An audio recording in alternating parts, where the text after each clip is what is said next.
Assalamualaikum warahmatullahi wabarakatuh.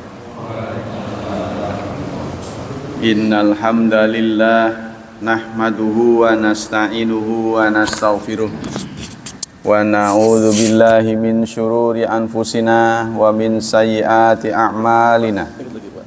May yahdihillahu fala mudhillalah wa may yudlil fala hadiyalah. Asyhadu an la ilaha illallah wa asyhadu anna Muhammadan abduhu wa rasuluh la nabiyya ba'da. Allahumma salli wa sallim ala nabiyyina Muhammad sallallahu alaihi wasallam wa ala alihi wa sahbihi wa man sara ala nahjihi ila yaumiddin, amma ba'd. Ayo ikhwah, kita lanjutkan kajian akhlak. Anda lihat di depan saya ini sudah ada emas. Semoga muhsinin yang terlibat memperbaiki sound system ini diberi pahala yang berlipat ganda. Kita lanjutkan kajian akhlak, masih tentang ulul himmah, bentuk-bentuk membangun semangat. Kita tahu kita sudah memasuki usia purna karya, sudah purna. Kadang-kadang kita dihadapkan pada suasana yang kendor, sudah kendor ya. Maka inilah penting kita bangunkan lagi semangat, sebab dalam ajaran Islam itu yang dinilai akhir, ini yang mengkhawatirkan kita. Al-a'malu bi khawatimiha. Amal itu tergantung akhirnya. Bukan Anda saja yang khawatir, saya juga sama. Nah inilah, kita lihat para ulama sudah menulis resep bagaimana cara membangunkan semangat. Satu, dalam hal apa saja? Ulul himmah fi talabil ilmi, dalam mencari ilmu. Islam mengajarkan kepada kita bahwa mencari ilmu itu nggak pernah tamat, nggak ada selesainya sampai kita menemui ajal. Ya, jadi seumur hidup. Talabul ilmi fardhatun ala kulli muslim. Mencari ilmu adalah kewajiban bagi muslim. Min madzahiri ulumul himmah ijtihad fi talabil ilmi wal jiddi wal musabarah. Salah satu bentuk yang kita harus dorong supaya semangat kita tetap menyala-nyala adalah dalam mencari ilmu.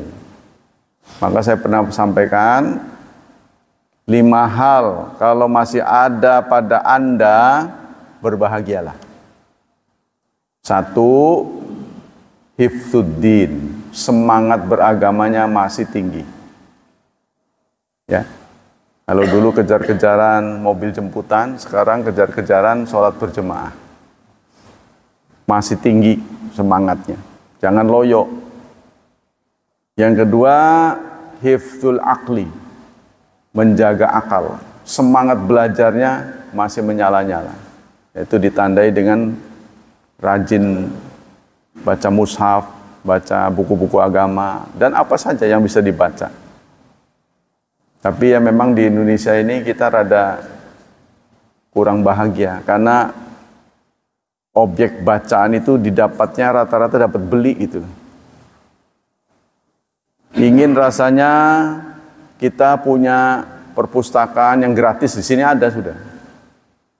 Tapi rata-rata berdebu. Jarang dibaca, baru-baru aja terus. Nah itu baca, kalau mau baca ke atas. Maksudnya di daerah kita ini harus ada perpustakaan di mana orang-orang bisa membaca dengan leluasa. Ya, bahkan bisa menjadi anggota dan bisa meminjam buku. Nah, jadi anggota nanti dicatat. Karena buku yang biasanya dipinjam seringkali nggak pulang lagi. Nah, ini tanggung jawabnya kurang ya. Jadi kalau kita punya begitu kan kita bergantian. Nah, buku-buku yang ada di sini saudara bukan berarti buku yang nggak dibaca. Kalau ditaruh di rumah saya, yang baca cuma saya. Tapi kalau di sini kan saya bisa baca, Anda bisa baca. Itu maksudnya. Dan yang sering dilihat, saya nggak taruh di sini. Karena nanti repot jadi. Nah, kita kembali ke sini.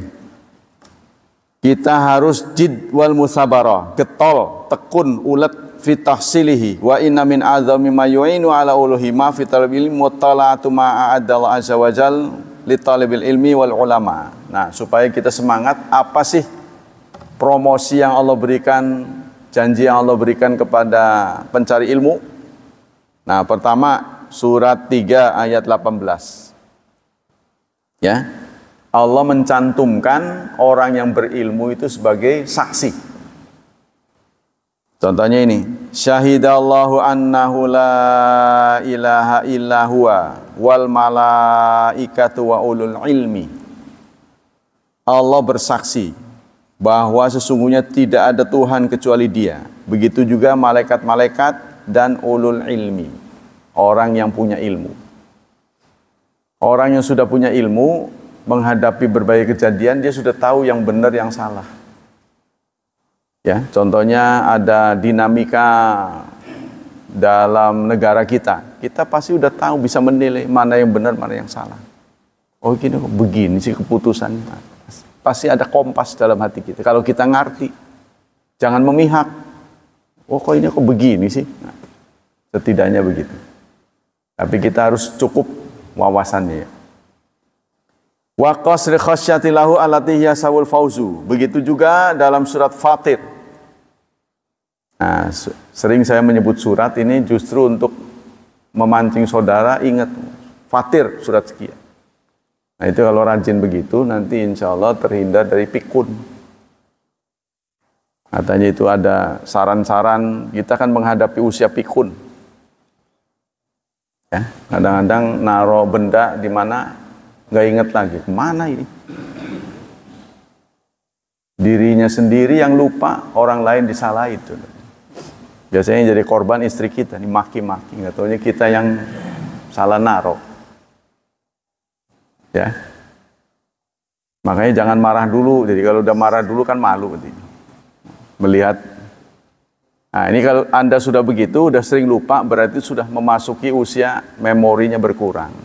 Nah, cara membangun memori, kita dengar dari pakar-pakar, katanya itu satu, menghafal Quran. Caranya gitu. Satu, menghafal Quran. Yang kedua, nyupir katanya. Tapi nyupir mobil zaman dulu, artinya yang nggak pakai anu. Ya, yang anu. Sebab itu ya membangun gerak mata itu kan, mata kan lihat ke sono, tangan, kaki gitu, semuanya ikut gerak secara tidak sadar, spontanitas kan, ngerem gitu.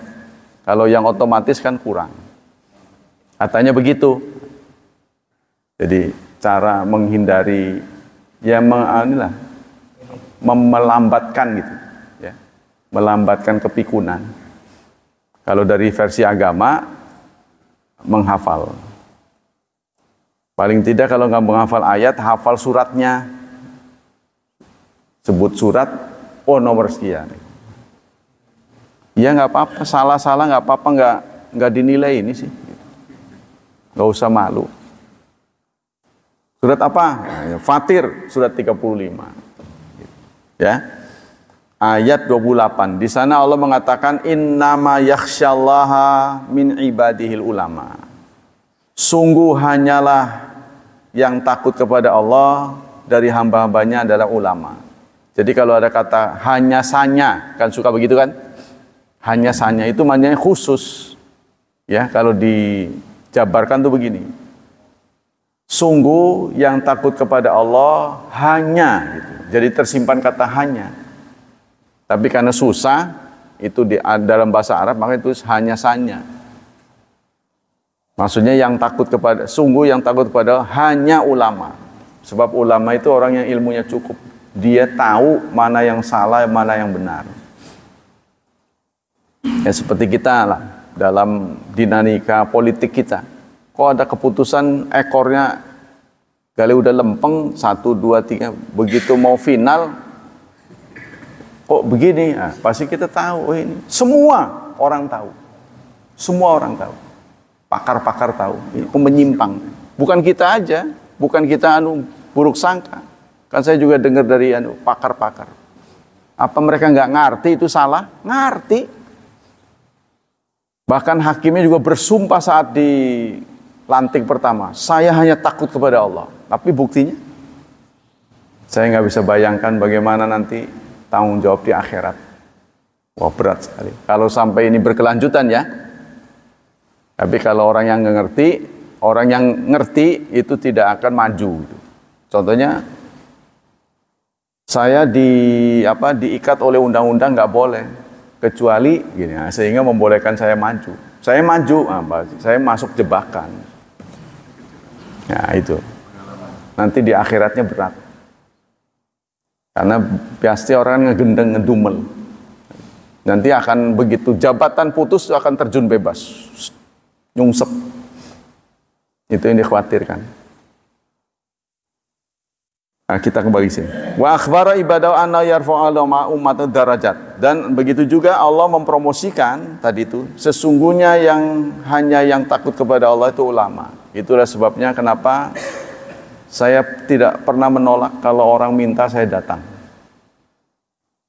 Ya, kalau kemudian dia datang, oh begini, setelah dicicipin pahit kali mah, setelah nggak diundang lagi, itu terserah.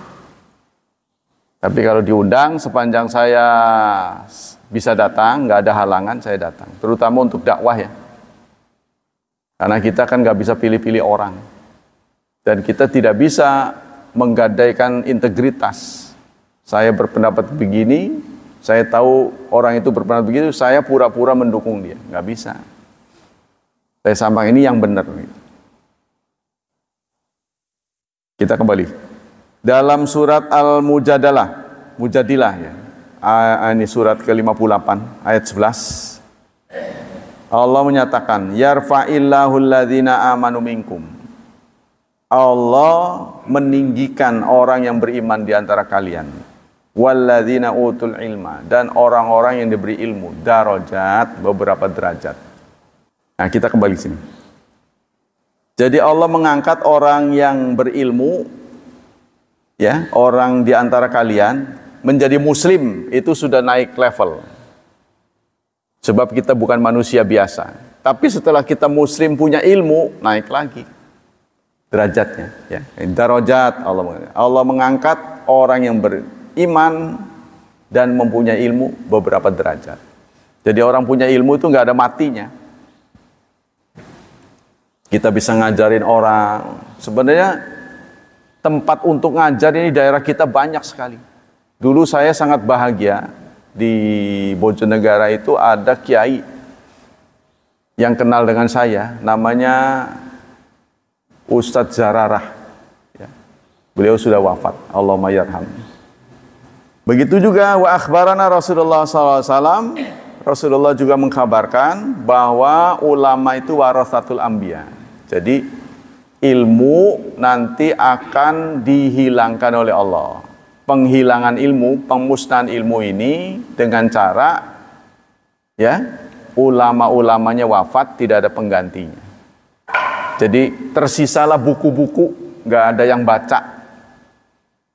Nah begitu nantinya. Nah ini sudah dimulai di pesantren-pesantren, sudah mengurangi kualitas pembelajarannya. Pembelajaran agama itu tidak seperti dulu. Ya.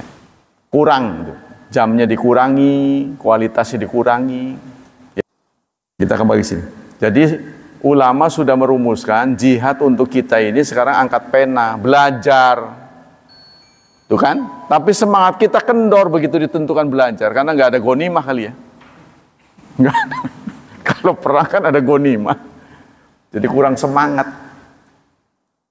Wa nahika bihadil maziyah jalilah wal manqabati nabila fa akrama bi nafsin tatlubu ghayatal matalib fi asmakasib wa ahabbaba birajulin arada min fadail ma la tudai fadilatun wa la tusami manqabatun wa la tuqari makramah. Jadi menurut ulama betapa tingginya ya derajat orang yang terus semangat belajar ilmu, untuk mempelajari ilmu. Nah, kita di kalangan kita yang paling gampang itu tafsir. Yang bisa tercapai itu belajar tafsir. Kenapa? Karena tafsir. Dia rata-rata punya mushaf. Kan saya pernah ngomong, belajar yang paling baik itu murid dan guru pegang buku yang sama. Nah, itu bisa diwujudkan kalau tafsir. Kan mushaf rata-rata punya, ngebandungi doang. Maknanya begini. Ya harus dicoretin tuh. Mana ini artinya begini, artinya begini. Sehingga kita mendapat pemahaman yang lebih dari biasa. Wa kadzalika mutala ahwali salaf wa uluhimatim fi ta'allum wa ta'lim wal qira'ah wal iqrar wa tansif wa rihlah fi talabil ilmi. Kalau kita perhatikan dalam sejarah bagaimana ulama salaf dalam mencari ilmu itu sampai melakukan perjalanan yang begitu jauh. Ya, Imam Syafi'i contohnya dari Gaza sampai ke Madinah. Kan Imam Malik itu tinggalnya di Madinah. Dia belajar dengan Imam Malik, diantar oleh ibunya. Begitu jauh mereka melakukan perjalanan ini. Ya, kalau kita lihat peta itu, Imam Bukhari mengumpulkan hadis dari sana ke sini tuh, perjalanan yang begitu hebat. Wa mu'anatil ju', menahan ya penderitaan kelaparan, wal marad fi sabili, dan sakit dalam memenuhi ini, mencari ilmu. Wadinu bil waqti ayyuti'a ghaira tahsili faidatin, dan irit terhadap waktu. Jangan sampai waktu kita hambur-hamburkan untuk hal yang tidak ada gunanya. Yang kedua, jadi pertama dalam mencari ilmu ya. Jadi kalau ini ditanyakan pada Anda, jangan kita menempatkan kita ini nunggu-nunggu terus yang nggak pasti itu. Isilah. Hidup ini adalah karunia ya, yang harus kita nikmati. Menurut Anda, ya kita mikir sendirilah, apa yang bisa membangunkan semangat Anda? Supaya semangat tinggi itu apa? Jangan berpikir nambah istri. Memang nambah istri itu suasananya baru, tapi nanti lama-lama begitu lagi. Ya, kalau kita sudah tahu, kita tertarik itu karena baru. Nanti kalau udah lama, nggak lebih baik dari istri saya. Kan istri kita kan sudah berpengalaman. Ya. Tambah lagi. Nah, jangan berpikir yang baru itu selalu baik, belum tentu. Karena bisa dibanding-banding. Dia kurang pengalaman yang baru ini. Bisa jadi tuntutannya banyak. Pegel kita nanti. Sementara kita berkurang, kita sudah tidak seperti dulu lagi. Dia nuntut ini, nuntut ini. Nggak bisa kita penuhi. Jojong kok, pegatan maning kok. Akhirnya begitu nantinya. Ya kita pelajarilah senior-senior kita. Senior-senior kita pelajari. Ya. Betapa sebuah perusahaan, semua asetnya hancur hanya karena begitu. Ini karena kurang berpikir ke depan. Ya kalau kita keinginan sih begitu, sunnah Rasulullah katanya. Iya benar, sunnah. Wong sunnah Rasulullah pakai minyak wangi aja nggak diterapin. Kan yang sunnah kan laki-laki, ya kan? Wangi-wangi maksudnya. Suruh aja rapatkan barisan. Bagaimana bisa rapat? Bau asbak katanya. Protesnya gitu. Waduh, bau asbak ini. Suruh rapat, bagaimana rapat? Kan sunahnya itu harus hilang ya, karena kita harus berjemaah. Ya, berusahalah kita tidak mengganggu orang lain kan. Prinsip akhlak kan ada 4, ya, tidak mengganggu orang lain, menghilangkan gangguan, menawarkan bantuan, murah senyuman, sabar dalam pergaulan, kan 4 pokok akhlak. Jangan menyakiti orang. Usahakan kita hidup yang sudah masuk ini. Apa ini? Umur emas tuh. Makanya ini aja emas. Umur emas kita ini. Jadi waktu itu sangat berharga. Tabunglah sebanyak-banyaknya amal saleh. Mudah-mudahan kita husnul khatimah. Ya. Karena mengerikan semua cerita-cerita tentang pencabutan nyawa itu mengerikan. Sampai malaikat mautnya aja nggak boleh dikasih nama. Kan nggak ada namanya, Pak. Kalau ada namanya kan rada mending gitu, nggak ngeri gitu. Tapi kalau disebut tugasnya, malakul maut saja nggak boleh dikasih nama. Malaikat maut kan ingat mautnya itu loh, mengerikan. Tapi kalau dikasih nama kan, oh itu nggak tahu tugasnya, itu kan. Ini satu-satunya malaikat yang tidak boleh diberi nama, malaikat maut. Kita sebut si Israel, tapi nggak ada dalilnya katanya. Nah semuanya itu ceritanya mengerikan.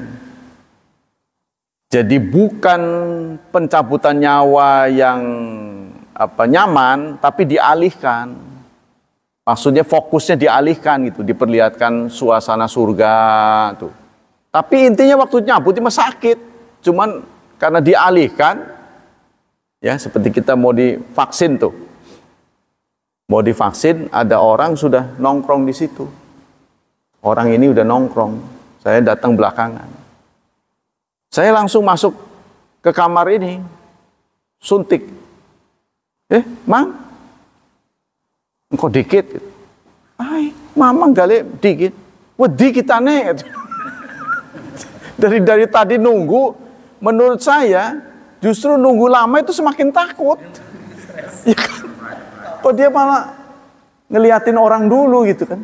Itu karena tuntutan pekerjaan, jadi dia mau kerja harus ada surat vaksin ceritanya. Oh begitu orang Bojonegara. Emang kan, buku kita ini wedi. Saya dorong. Anu bedikit loh.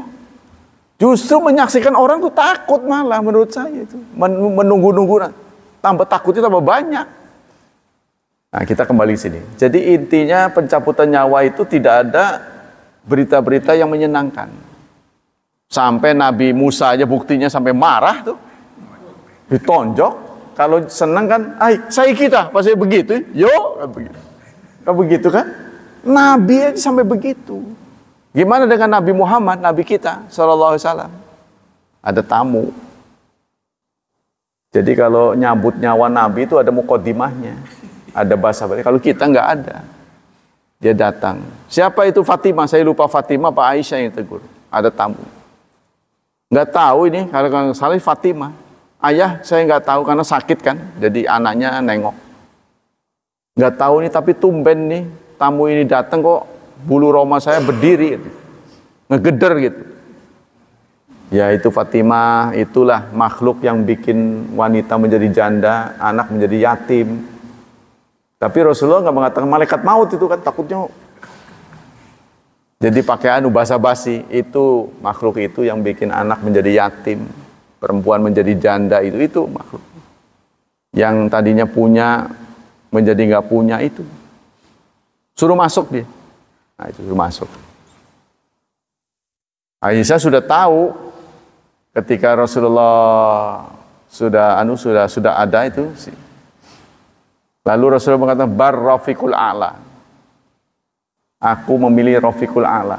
Wah, berarti pilihan kedua. Kan pasti nego ini. Mau sekarang apa nanti? Milih menghadap Allah atau beresin dulu ini kepentingan teman-teman. Rasulullah mengatakan bal Rafiqul A'la. Aku memilih berjumpa dengan Allah. Wah, udah nggak ada umur ini. Jadi pilihan Rasulullah sendiri tidak menunda. Sebab kalau kehendak Allah ditunda, itu berarti ngeyel gitu loh. Ya, ini tata krama Nabi itu tidak pernah menolak takdir. Nah, Nabi Musa beda itu, tonjok itu.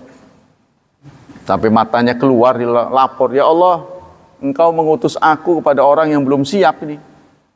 Lalu disembuhkan oleh Allah, datang lagi ke sana. Suruh dia milih, apa mau sekarang apa nanti. Suruh letakkan tangannya di atas domba, punggung domba. Maka rambut yang tertutup itulah penangguhan. Ya, nggak tahu hari apa gimana ini. Rambut yang taruh di atas bulu domba ini. Rambut yang ada ketutup ini. Itulah perpanjangan umur dia. Sampaikanlah. Nanti setelah itu apa? Ya mati. Nggak bisa menghindar. Jadi nggak ada, ya anu lagi. Tutupin lagi. Nggak begitu. Ya mati. Udahlah kalau begitu sekarang aja. Cuma saya ada permintaan terakhir, tolong kematian saya di dekat Palestina, karena targetnya Palestina. Jadi singkatnya kalau menurut kita, targetnya tidak tercapai. Nabi Musa ini targetnya tidak tercapai. Karena apa? Targetnya itu Futuh Palestina. Kalau Rasulullah kan Futuh Mekah tercapai beliau. Malah sempat dakwah kan, sempat berpidato. Kemungkinan inilah pidato terakhir di depan kalian. Karena itu saya wasiat, semuanya pada nangis itu. Sudah membayangkan Rasulullah, wah ini udah tanda ini. Karena itu saya berwasiat pada kalian 3 hal. Haram itu kalian lakukan dengan sesama. 1, darahmu. Kecuali bihakin, kecuali karena tuntutan ya. Yang kedua, hartamu. Janganlah kau ambil harta sesamamu kecuali dengan hak. Maksudnya merampas, ya, dan sebagainya. Kamu boleh mengalihkan harta orang lain menjadi milikmu dengan ridhonya. Diminta, nggak boleh dirampas. Yang ketiga, kehormatanmu. Jangan menjatuhkan kehormatan sesama. Ini pesan Rasulullah 3, pidato terakhir. Nah, terakhir sekali berjumpa dengan kaum muslimin, sholat subuh. Sholat subuh beliau membuka hordengnya, orang-orang nunggu itu. Orang-orang sudah tahu ini detik-detik akan ditinggalkan oleh Rasulullah, jadi suasananya hening, haru. Rasulullah buka hordeng, dia melihat umat Islam itu teratur, rapi, tersenyum beliau. Setelah itu beliau masuk, tidak pernah menampakkan diri lagi, kemudian terdengarlah beliau wafat. Itu terakhir jumpa dengan Anda. Jadi sholat subuh pun, apa ya beliau sholat subuh di rumah apa enggak, yang jelas tidak berjemaah. Itu, yang terakhir kali. Yang kedua, apa yang kita patut tingkatkan tadi itu? Ya, tadi saya sudah katakan 5 hal. Kalau masih ada pada Anda, maka Anda bahagia. 1, semangat beragamanya masih bagus. Yang kedua, semangat belajarnya. Yang ketiga, semangat hidupnya. Ya, semangat hidup itu ditandai dengan makannya masih enak, tidurnya masih nyenyak, pules. Wah, itu udah segala-gala. Ya, jadwal dengan istri masih lancar. Ya, itu berarti Anda hidupnya semangat. Semangatnya masih bagus. Jadi jangan lemes. Aduh gimana lah ya mutu fi hawalaya. Mati enggak, hidup segan gitu kan. Jadi kayaknya malas gitu. Itu jangan begitu. Harus pompa semangatnya. Walaupun di sisa-sisa hidup kita. 3. Yang keempat, keturunan kita terjaga kehormatannya. Kita masih terhormat. Apalagi mendapat takdir anak-anaknya saleh.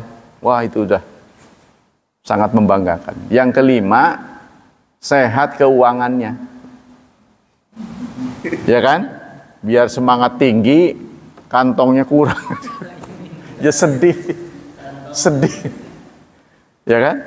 Nah, bagaimana Anda mengatur itulah? Ada yang berhasil, ada yang enggak. Nah, itu tergantung kecerdasannya. Karena sekarang jangankan enggak punya uang aja bingung. Kita tidak dapat keran lagi, dikasih uang nih. Gimana menumbuh kembangkan ini? Kemana ini? Bingung. Ya. Naruhnya di mana supaya berkembang nih? Bingung. Karena kita dulu nggak terbiasa ya dengan berdagang. Berdagang itu nggak gampang itu. Berapa banyak saya lihat ini di depan rumah sakit. Buka tutup beda orang.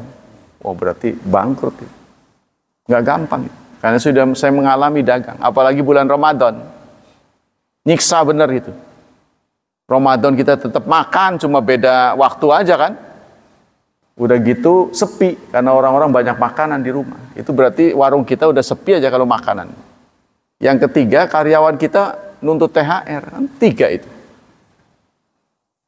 Kita perlu suasana baru, aleman. Kalau di bulan Ramadan manja, biasanya makan tempe nggak diapa-apain juga ditelen. Ini mah perlu bacem lah, perlu aleman. Karena kita rasanya memang kurang. Nah, yang kedua apa? Dakwah. semangat yang tinggi dalam berdakwah. Ya. Rasulullah menyatakan balighu anni walau ayatan, sampaikan tentang aku walaupun satu ayat. Ya, yang penting kita sampaikan satu ayat. Atau kita berdiskusi dengan orang secara bergantian pada maghrib ini, coba ayat ini kita pahami. Wah, kok bingung ya? Menurut situ begitu, menurut ini terjemahnya kok beda. Kita tanya pada ahlinya.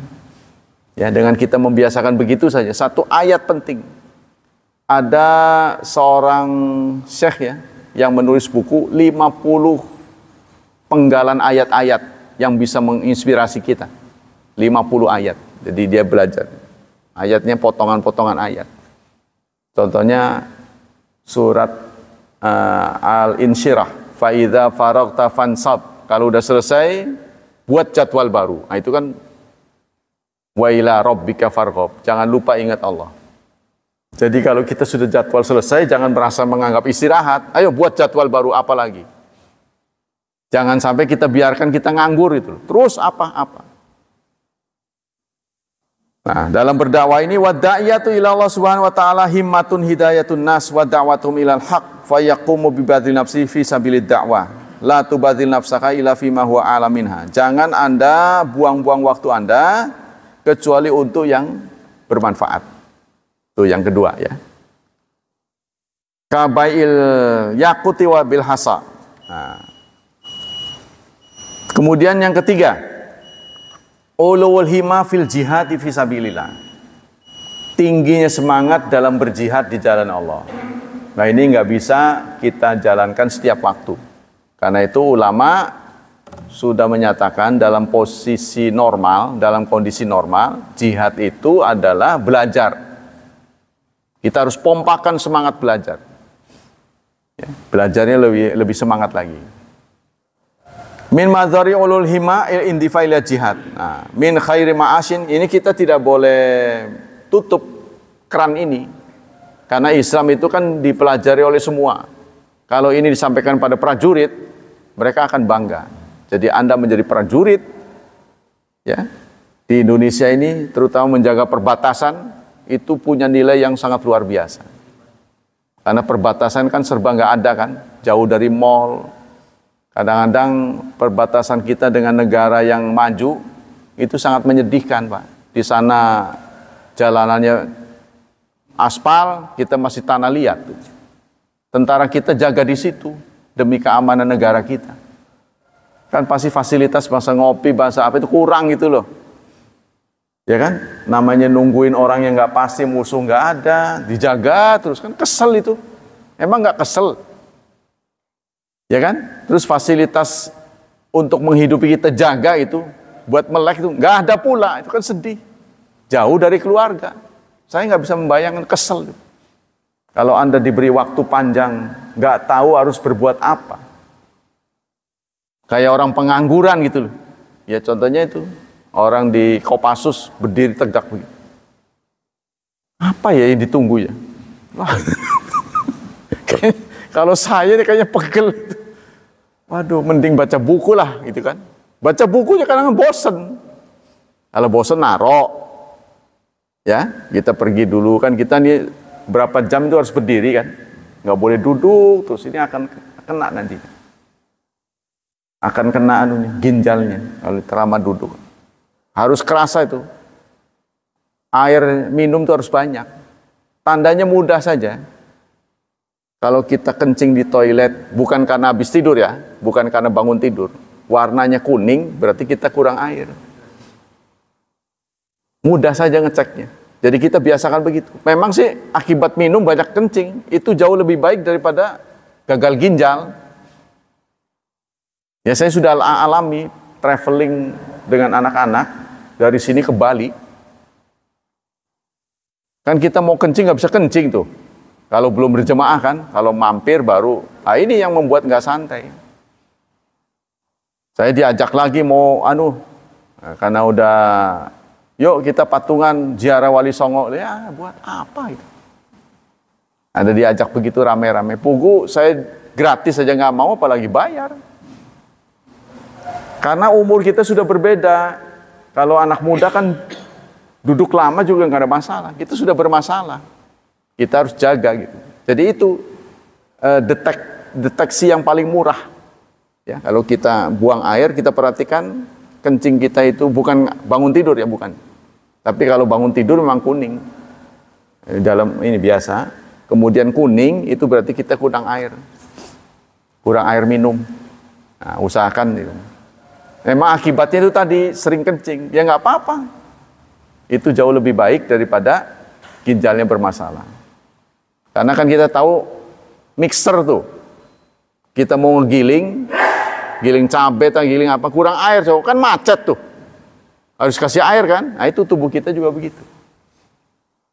Alhasil menjaga kesehatan itu bagian yang penting dari kita. Siapa yang paling bertanggung jawab menjaga kesehatan Anda? Ya Anda sendiri. Jadi jangan suruh istri yang lihat, oh kuning banyak minum, jangan begitu. Kita layani diri kita sendiri. Yang ketiga tadi ya. Yang keempat, ulul himma fil ibadah. Semangat yang tetap menggelora dalam ibadah. Nah, itu sholat berjemaah, ya. Pak ini yang jaga azan, Pak Dadang, Pak Azam itu. Wah, pahalanya pasti besar. Kalau semuanya pediren-diren, wah nantilah. Ya, pasti. Kadang-kadang ada telatnya juga sih. Yang paling semangat sana itu. Allahu Akbar, Allahu Akbar. Tanya semangat tuh pengen cepet atau gimana, saya nggak tahu tuh. Kayaknya kesel kayaknya. Sholat. Kayaknya baru 2 rakaat belum selesai, kayaknya udah komat sana itu. Apa masih muda-muda di sana ya? Nggak tahu tuh. Kalau di sini kan jalannya jauh, kelamar kelemar. Ya nggak apa-apa itu. Karena memang makin lama pahalanya makin jangan-jangan jadi hitung tuh langkahnya. Nggak apa-apa, memang kita ibadah itu harus enjoy. Jadi jangan dijadikan keterpaksaan gitu. Di usia-usia kita ini nggak boleh dianggap terpaksa. Kita harus merasa dinikmatilah singkatin. Lihatlah orang beribadah di Masjidil Haram tuh. Walaupun dipisahkan dari maktab ke Masjidil Haram jauh, semangat aja tuh. Anda lihat orang Cina tuh. Waduh, kalau jalan kebalap terus. Pantesan dia negaranya maju. Ya kan? Cina dalam beberapa puluh tahun itu kan dulunya brengsek tuh, negara yang jorok sekali.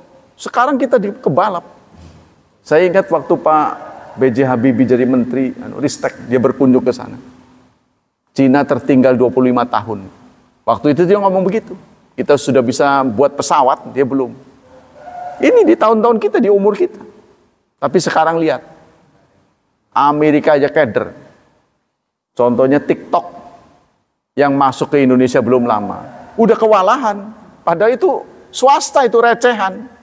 Dalam waktu bulan yang sudah terekrut menurut lisan dari presiden 121 juta. Itu dalam hitungan bulan. Maka ini mengkhawatirkan sebab mereka tahu alamat, Pak. Orang yang terserta di situ bertransaksi itu yang bikin alamatnya TikToknya, Pak. Jadi bukan yang jualan, itu enaknya. Jadi begitu beli, yang jual ini nggak tahu menau. Tahu-tahu barangnya diambil aja. Jadi dia tekan, bayaran masuk, dia udah siapin nanti diambil. Jadi pengangkutan deliverynya itu TikTok semua. Sehingga tulisannya cetak. Begitu TikTok sudah tidak memuat keranjang kuning, tulisan tangan tuh. Repot mereka, maka banyak yang gulung tikar. Saya suka dengan TikTok tuh melihat orang yang di kampung-kampung bikin ini ukiran. Saya tanya, Mbak, suaminya mana? Suaminya lagi nyetak gitu. Bungkus-bungkus. Ada kerajinan tuh bikin tasbih gitu ya. Itu dari kampung-kampung. Nah, setelah sekarang nggak ada tuh keranjang kuning, dia nggak jualan lagi. Saya masih tanya, kenapa Mbak? Itu usaha keluarga kenapa nggak dilanjutin? Ya habis udah tutup keranjang TikToknya. Kayaknya dia nggak bisa. Kan kesian tuh. Nyamannya begitu dulu tuh. Waktu ada TikTok nih, walaupun orang nggak punya toko, di rumah aja bisa dagang. Anda belum pernah main-main ke Tasik. Di kampung-kampung, saya pernah ceramah di kampung. Waduh, kerajinan tangan tuh banyak sekali. Kadang-kadang teklek tuh. Teklek apa itu? Bakyak, numpuk sampai ke atas. Di rumahnya. Nah, saya kan di bagian ekspedisi. Yang bawa siapa? Istrinya. Satu karung gitu. Pak, ini dikirim ke sono. Istrinya. Suaminya tetap bekerja. Karena urusan begitu kan bisa, istri bisa lah gitu. Nah itu, banyak kerajinan handmade lah istilahnya di Tasik gitu. Buatan tangan, jadi ukir-ukiran, terus payung kertas, kan dulu banyak tuh payung kertas tuh, itu masih banyak di Tasik. Nah itu dengan begini, itu meringankan mereka. Setelah ditutup banyak yang nggak usaha, mungkin nanti akan dibuka lagi. Saya yakin itu. Pemerintah melihat, waduh banyak orang yang punya usaha jadi mati. Tapi yang ngeluh juga banyak, Tanah Abang sepi. Apa sekarang jadi ramai lagi? Ya wallahu a'lam. Sebenarnya kita kalah dalam teknologi sih menurut saya. Sistemnya. Jadi kalaupun nggak ada, tetap karena kemajuan zaman, orang tetap pasti nyari. Nah itu ya, semangat mencari ilmu, semangat untuk beribadah. Itu 4 hal. Kemudian apa saja yang menyebabkan kita lemes, kendor? Pertama, maksiat. Yang menyebabkan kita kendor, maksiat. Maksiat sudah ada di mana-mana, ya. Di medsos juga begitu. Nengok sebentar, ada iklan. Kita kepengen gak punya iklan, bayar, ya kan? Masuk level premium, tidak ada iklan, bayar kitanya. Waduh, kalau mau gratisan, nongol dia. Kadang-kadang susah kalau belum waktunya. Pinteran tuh. Ya kan? Nah, itu. Jadi yang menyebabkan kendornya kita itu pertama maksiat. Ini menurut ulama-ulama ya. Fadzanbu yahjibul wasil. Maka dosa itu akan mengcover, menutupi kebaikan. Yang kedua al-khauf wal ham wal hazan. Ketakutan, kekhawatiran dan maras, kesedihan. Jadi kalau ham itu kesedihan di masa lalu, mikirin terus kejadian yang pernah, kegetiran yang pernah dialami, memikirkan masa lalu. Kalau hazan, memikirkan masa depan, khawatir. Tungkul mikirin gituan, nggak melihat peluang-peluang gitu. Tapi menurut saya sih bangsa kita itu bangsa yang maju, cuma nggak tahu caranya gitu loh. Kepingin saya, pemerintah ini kan tahu bisa memetakan nih. Cilegon ini potensinya apa yang patut dikembangkan. Contohnya di Palas itu kan terkenal dengan bikin kasur. Nah sekarang banyak orang bikin spring bed, jadi nggak laku dia. Sebab kan kasur banyak tertingginya kan dulu kan. Nah harusnya dialihkan tuh dengan apa gitu, pelatihan bikin spring bed apa gitu. Mereka patungan besar-besaran. Cikerut terkenal bikin batanya. Sekarang tanah liatnya nggak ada, dia nggak bisa bikin. Kemudian sawah-sawah udah jadi rumah. Kan mereka kehilangan pekerjaan. Keahlian ini jangan hilang. Apa bikin batako, ya, dimodalin gitu. Anda harus bikin begini. Di Cigading terkenal dengan ketan, tape ketannya, ya kan? Kenapa nggak dipromosikan gitu loh? Herannya begitu Pak Hilman. Walaupun orang bikin tape ketan, tapi kalau udah Cigading bawaannya manis aja gitu, enak gitu. Kenapa itu bisa begitu? Kalau Bojonegara rabeknya, ini kurang dipromosikan. Ini potensi-potensi nih. Kira-kira kalau ada wali kota berani nggak saya ngomong begini? Ngomong ke saya aja. Kita yang tidak berdaya diomongin begini, yang nggak ada perubahan. Kira-kira beranilah kalau punya. Nyindir-nyindir ya. Siapa lagi yang ingin memberikan masukan? Mereka juga manusia kan, kadang-kadang nggak tahu kan, karena mereka terlalu sibuk. Tapi satu hal saudara, saya pernah mengusulkan tuh, yaitu tradisi pesantren. Bahasa Jawa pesantren ini kan bahasa daerah, tolong tetap diunggulkan sampai sekarang. Padahal itu pernah menjadi undang-undang. Peraturan daerah, setiap hari apa seluruh pejabat harus berbahasa daerah. Dulu tuh di zaman sepuh ya, wali kota sepuh. Itu pernah ditentukan keputusan, Pak. Jadi di hari tertentu harus berbahasa daerah gitu. Seluruh aparat, dimulai dari aparat, aturan gitu.